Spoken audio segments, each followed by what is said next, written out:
Chers amis, bonjour. On reprend la suite de ce dont nous avions parlé dernièrement avec les passions d'un hébreu, l'antisionisme, l'antisémitisme.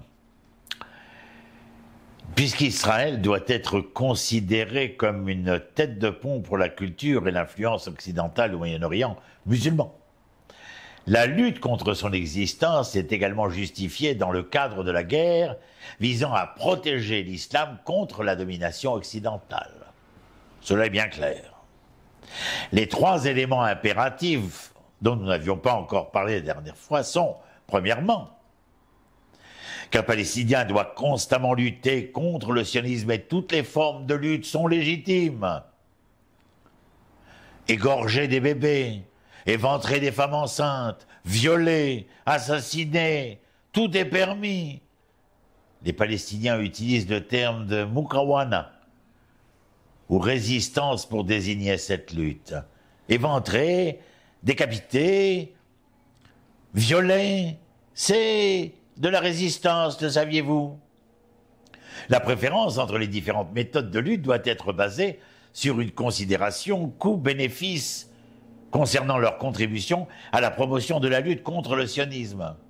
La délégitimation, y compris le BDS dont nous avions parlé, le boycott des marchandises israéliennes, est l'une des formes de lutte recommandées à ce stade par toutes les factions palestiniennes. L'autorité palestinienne recommande également l'activité diplomatique, unilatérale et la résistance populaire. Un terme bien sûr qui fait référence aux activités violentes qui n'impliquent pas l'utilisation d'armes à feu ou d'explosifs pour l'autorité palestinienne, comme les attaques au couteau, les voitures béliers, les cocktails Molotov et les pierres. Ces derniers seraient donc permis, alors que le Hamas a fait ses preuves et recommande toutes les formes du terrorisme, de l'inhumanité,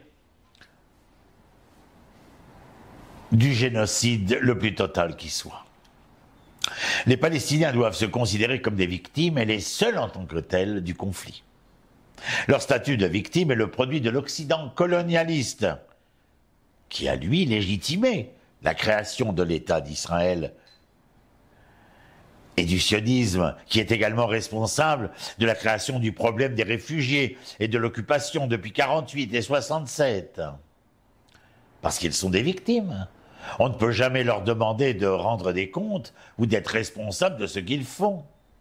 Le statut de victime des Juifs en Europe, qui a été délibérément exagéré, promu, exploité par les sionistes, ne justifie pas l'injustice qui se cache derrière le statut de victime palestinienne.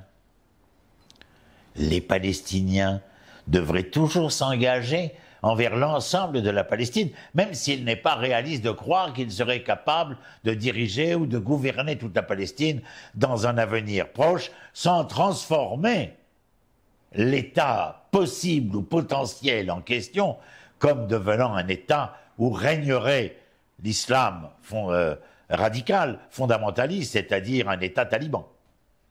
Cet engagement est inébranlable et toute érosion de celui-ci est une trahison et une justification du récit sioniste. Le but des efforts de délégitimation est avant tout de construire un cadre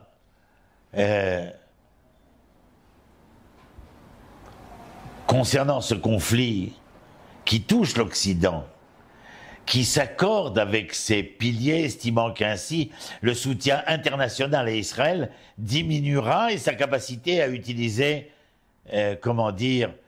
tous les moyens, y compris les militaires, pour renforcer sa capacité à survivre, se dissiperont. La manière d'y parvenir passe par des efforts concertés, coordonnés, de grande envergure, dans divers domaines à travers lesquels se construit la mentalité occidentale concernant le conflit. Cela inclut les médias, les réseaux sociaux traditionnels et nouveaux, l'activité politique et diplomatique, le système éducatif, principalement le monde universitaire, dont nous avons parlé, les professeurs et les étudiants des campus, mais aussi les activités culturelles, le domaine juridique, les institutions religieuses, les syndicats et l'activité économique dont s'occupe particulièrement cette organisation appelée BDS. Les Palestiniens opèrent dans ces domaines dans le cadre de deux efforts complémentaires et parallèles. D'un côté, le Hamas, dont la charte est pleine de messages antisémites et extrémistes, à travers ses partisans internationaux présents en Europe que l'on appelle les frères musulmans.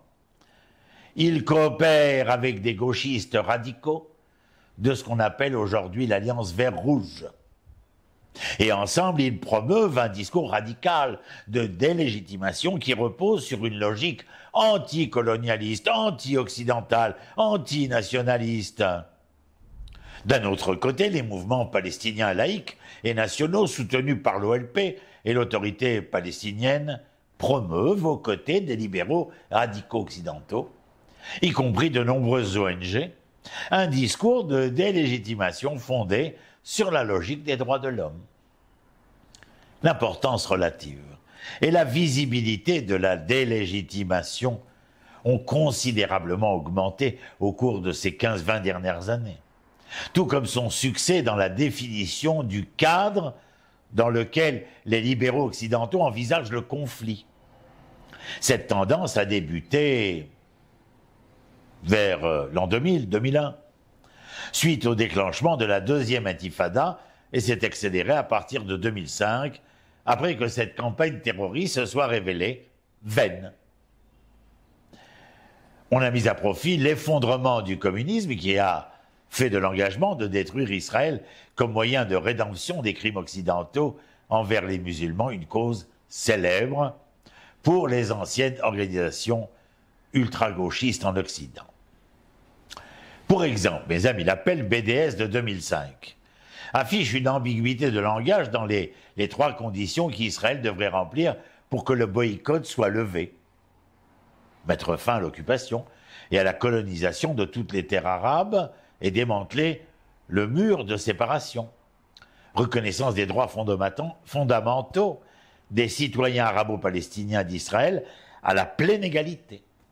Et respecter, protéger, promouvoir les droits des réfugiés palestiniens à revenir dans leur foyer et leur propriété en Israël, comme stipulé dans la résolution 194 des Nations Unies.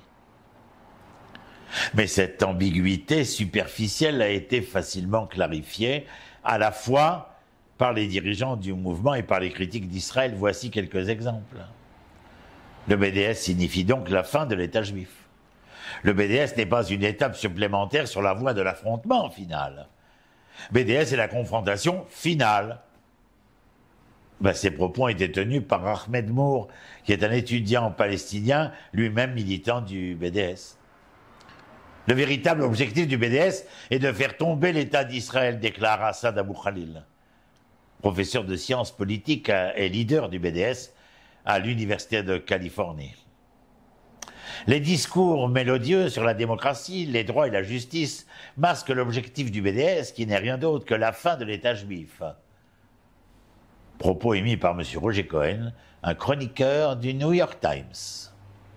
La définition de l'antisémitisme montre clairement, mes amis, que l'antisionisme est de l'antisémitisme et que par conséquent, la diabolisation d'Israël, l'adoption de 2 poids 2 mesures à l'égard d'Israël et la délégitimation de cet État sont des expressions purement et simplement d'antisémitisme, qui est une haine véritable envers les Juifs. La véritable nature de ces manifestations en tant que mouvement, dont le but est d'éliminer l'État-nation d'Israël et non de contribuer à promouvoir la paix entre Juifs et Palestiniens. En conclusion, je vous dirais, l'antisémitisme et l'antisionisme sont fondamentalement la même idée, sous un aspect différent. Leur motivation commune est la haine envers les Juifs et leur objectif commun est de les priver des droits accordés à tout autre peuple ou aux autres êtres humains. Les arguments et les méthodes utilisées par chacun d'eux sont également très similaires. Pourtant, le discours utilisé par l'antisionisme est différent et repose sur des arguments je l'ai dit et je le répète, antinationaliste, anticolonialiste et relatif aux soi-disant droits de l'homme. Les outils qu'il utilise sont plus modernes, sophistiqués, et il compte sur de nouveaux supporters. Alors que dans le passé, l'antisémitisme provenait principalement de l'extrême droite. L'antisionisme est promu principalement par la gauche ultra-radicale et par des groupes libéraux radicaux, et bénéficie également du soutien d'une certaine juiverie ultra-radicale, libérale et assimilationniste, qui, de longue date, est opposée au sionisme. Il existe également une différence dans la nature de l'opposition à ces attitudes. L'opposition à l'antisionisme est promue par nombre de juifs en diaspora, soutenue par de nombreux dirigeants occidentaux et par beaucoup de peuples vigilants. Mais grâce à l'existence d'Israël, l'État-nation du peuple hébreu, et aux leçons tirées de la résistance à l'antisémitisme et au désastre qu'il a provoqué sur les Juifs et sur l'humanité tout entière, il sera possible, et qu'on se le dise, d'éradiquer ce mal compulsif totalement, entièrement, et nous pouvons l'espérer, ce n'est pas un vœu pieux, à jamais. Merci d'avoir à l'écoute, merci de me suivre. Je vous dis shalom, shalom, et à très bientôt.